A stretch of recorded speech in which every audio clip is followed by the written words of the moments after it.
First of all, let me congratulate Tan Sri Jeffrey Cheah on the successful launch of JCI and to thank him and Professor Wu for kind invitation to share here. I'd like to focus on the role of ASEAN in the time that I have between you and your lunch. Okay, I'll look first at ASEAN's attractions. What does ASEAN has to offer to the world? One is as a production site for multinational production. And in this chart, we can see FDI inflows into Southeast Asia and developing economies. It has recovered somewhat from the the global financial crisis. In the case of the distribution of the FDI, Singapore, of course, the main gain, and we have also Indonesia and Malaysia. Going forward, in a JBIC survey for 2013, Indonesia, Thailand, and Vietnam are among the top 5 promising countries for Japan direct investment. And if we look at it in terms of ASEAN, in total network production, which is related with what Professor Kimura has said in his explanation of production networks, we can see that China, in terms of its total network products in the trade, it's about 52%. For ASEAN, it's 66%. For exports and for imports, you can see that we have a large proportion of network products in total manufacturing trade. So this brings to the point with what Professor Kimura has said. The importance of industrial agglomeration. Multinationals have come in here. They have also brought in the clusters, and there is sunk costs.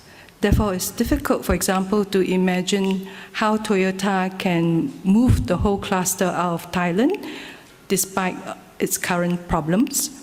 And these sunk costs means that multinational production will be here to stay. Whether there will be new FDI depends on other factors, such as your domestic policies and also integration within ASEAN. ASEAN is also increasingly important as a consumption site. So not just for production, but also for consumption.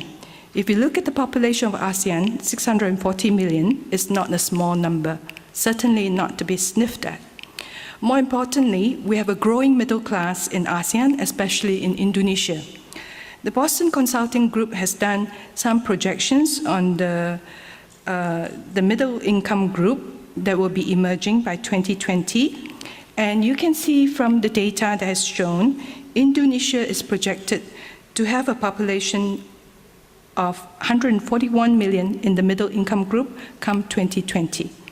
Vietnam too has a substantial number, and Thailand. And these are the large countries in ASEAN. Okay, let's look now a bit at ASEAN integration. We have within ASEAN the AEC. And the AEC has 4 pillars, which is the single market and production base, competitive economic region, equitable economic development, as well as integration into the world global economy. So we have all these strategic plans, and plans are wonderful if they are implemented. We also have the ASEAN Connectivity Plan, which seeks to connect ASEAN in physical terms, as well as in institutional and people-to-people. So there are lots of great plans going on for deepening ASEAN integration. I would like to emphasize that even though I talk about economics, it is important to recall what Professor Ho has said, the peace dividend that comes from being part of ASEAN. This has also been emphasized by Tan Sri Rastam in the first panel yesterday. So peace is important for growth and development. How successful are we in terms of implementation? There is an ASEAN Economic Community Scoreboard, which is a compliance tool designed to look at and to monitor compliance in terms of the ratification of the agreements. And the scorecard would tell all of us where we are individually as a country. We can see where the blue circles are, where all the measures have been implemented, the brown and the red. In summary, for phase 1, about 89.5% completed, for phase 2, 75%, and phase 3, 76%. So you can see from the scorecard, this is just a broad compliance tool, just shows whether we have ratified, that we are very much a community in the making. But ASEAN is not just important for what is ASEAN integration within ASEAN. ASEAN is very important for its extra-ASEAN agreements, ASEAN +1 FTAs, and its contribution towards the evolving regional integration framework.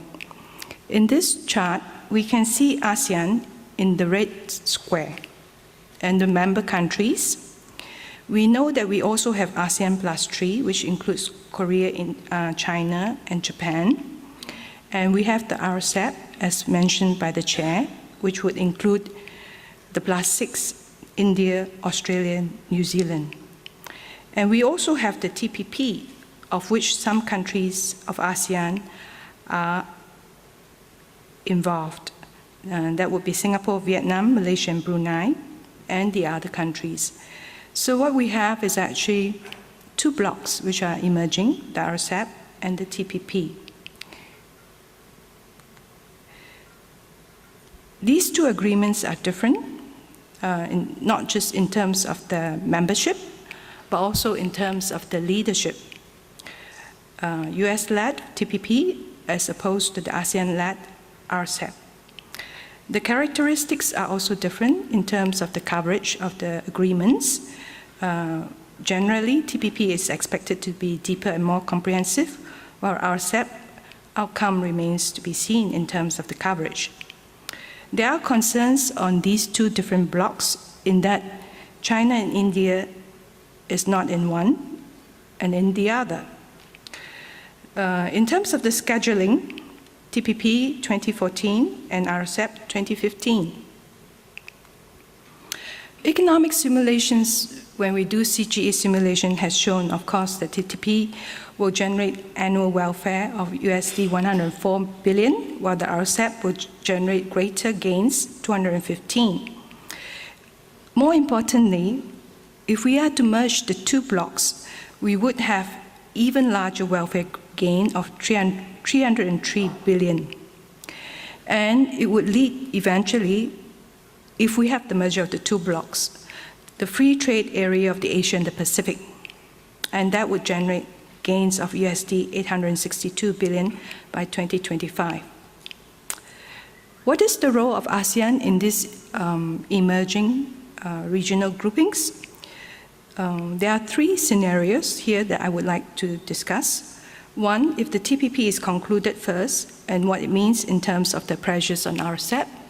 TPP being comprehensive agreement would therefore exert pressure on RCEP to go deeper in terms of the agreement and the liberalization measures. Of course, if TPP and RCEP are concluded, then there's the potential emergence of a free trade agreement for the Asia and the Pacific.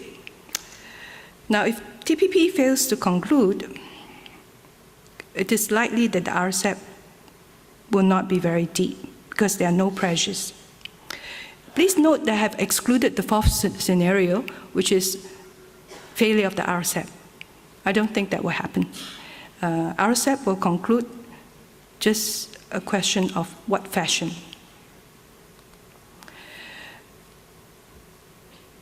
What are the challenges in terms of going forward for integration? There are two parts mainly: deepening within and widening without. Integration is very much market-led by inflows of FDI. The contribution of the regional agreement at this point in time is low, except for the tariff cuts. And in terms of the tariff cuts, unfortunately, it's mainly the large firms that are able to access the tariff gains because they have more resources in terms of compliance and compliance costs. Smaller firms export less, have less volume, and therefore may not be able to afford the compliance costs. The ASEAN way, which is by consensus, non-interference. Although this has been hugely criticized, the ASEAN way, why is it that ASEAN is not moving? On the other hand, we can consider that the ASEAN way perhaps has contributed to the survival of the regional grouping. It is not easy to survive in terms of regional grouping when we are diverse.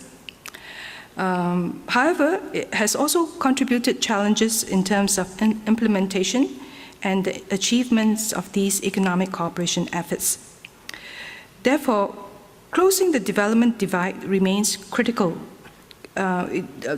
Going forward in terms of what do we do with the ASEAN way, and also in terms of closing the development divide between the older ASEAN members and the newer ASEAN members. That continues to be important for cohesiveness within ASEAN. Behind the border measures are really more important than tariff measures, since tariffs have come down to close to zero for the older ASEAN members. And although there's progressive integration, ASEAN is still viewed very much as 10 separate markets and not a single market. When you talk to foreign investors, they still talk in terms of producing in one country for that market rather than for the whole ASEAN market. Further tapping on the gains from joining production networks, as explained by Professor Kimura, will require addressing behind border measures. These are the regulatory measures in each country, which are different and which often hinder trade by making it more bureaucratic for firms to operate in the region.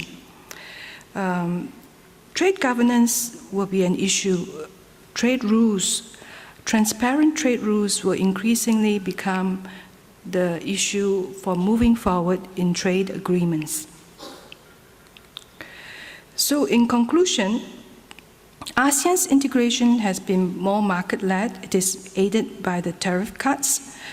ASEAN Economic Community is very much a community in the making, and it will be so come 2015. The chair has a book called ASEAN Economic Integration, Work in Progress. This is very much so for ASEAN. The regional integration is unfolding with time. The evolving regional economic integration picture in terms of the two blocks that are emerging shows that there's room for ASEAN to play a critical role in driving further and deeper integration. Of course, the key question is obviously, can ASEAN rise to the challenge to be the driver of wider in terms of beyond ASEAN and deeper integration as within ASEAN. Ladies and gentlemen, in globalization studies, as explained by Professor Kimura, there's not just a compression of space and time. It also discusses as to whether countries should embrace globalization or not. And there's a term, an acronym called TINA. TINA means there's no alternative. So in the case of ASEAN rising to the challenge to be the driver of wider and deeper integration, I would use the same term. There is no alternative. ASEAN has to rise to the challenge, and it has to move forward in terms of deepening integration. It has also to move forward in terms of being part of the emerging trade blocs that we can see that are evolving in the region. Thank you very much.